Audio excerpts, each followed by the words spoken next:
At least 50 holidaymakers are believed to have died when a wall of mud and water swept through a campsite in the French Alps. Tents, caravans and cars were carried away in a raging torrent when a thunderstorm transformed a mountain stream into a fast-flowing river. 22 bodies have been recovered, many of them buried under piles of mud or swept downstream. 28 others are still missing, many of them children. The East German leader, Erich Honecker, is to make an official visit to West Germany in September. He was first invited in 1981, but East Germany cancelled planned trips on 3 occasions. The invitation was made by West German Chancellor Helmut Kohl, apparently according to diplomatic sources in Bonn, after months of secret talks. The European Commission in Brussels has approved a controversial proposal which could put VAT on items like food, fuel, children's clothes, books and newspapers. The scheme aims to standardise VAT levels throughout the community. It's been tabled by British Commissioner Lord Cockfield, a former Conservative minister, and now needs unanimous agreement by ministers before it can be introduced. The Paymaster General, Peter Brook, said that the British government would not accept anything which conflicted with its election pledge not to put VAT on zero-rated products. In the continuing row between France and Iran over diplomats in trouble, French Prime Minister Jacques Chirac has threatened to break off ties with Tehran unless an Iranian embassy employee in Paris is allowed to be questioned over alleged bomb attacks in the capital last year. Meanwhile, an Iranian diplomat who claims he was beaten up by French customs men last weekend has been released from a Geneva hospital and put back on a plane to Iran. South Africa's biggest black trade union, COSATU, opened its annual congress with an attack on white rule. Its president criticized the government's unjust laws and said he was here to bury President Botha, not to praise him.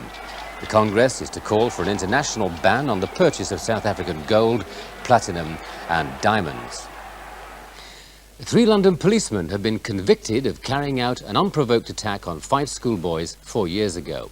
The Old Bailey jury was unanimous in its verdict on the 3 officers and in finding a 4th policeman guilty of failing to protect the boys.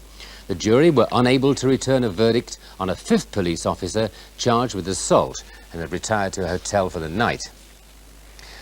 Further evidence on the use of radioactive material by British forces training to handle nuclear accidents emerges in tomorrow's Independent newspaper. They've found witnesses who say that no medical checks were ever done on any servicemen or civilians who were on or near training sites when atomic dust was used. The Armed Forces Under-Secretary, Roger Freeman, told the Commons today that although radioactive material was still used in training, it was only under stringent safety procedures. No one, he said, had ever been exposed to a harmful dose. The first arrests in connection with the scandals of the Lloyd's insurance market of the early 80s have been made in England and France.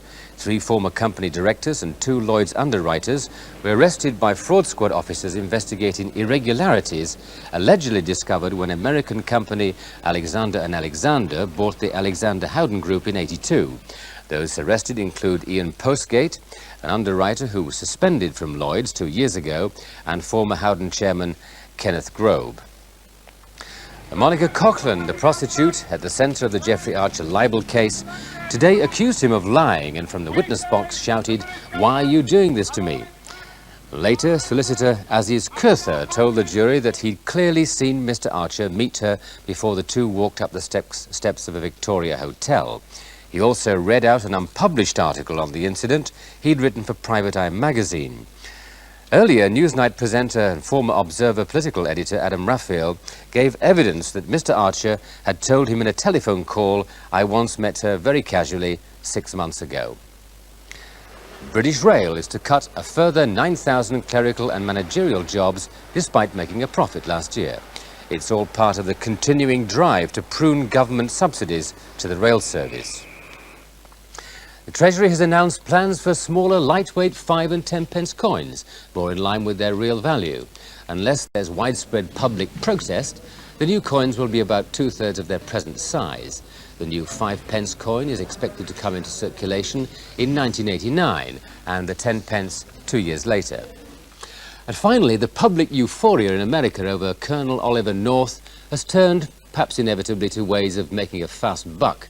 The commercial venture of the week is to immortalize the new folk hero in plastic. A smiling Ollie North doll in Marine uniform is about to be marketed in the States. The idea comes from a California couple, but the doll will come from Hong Kong.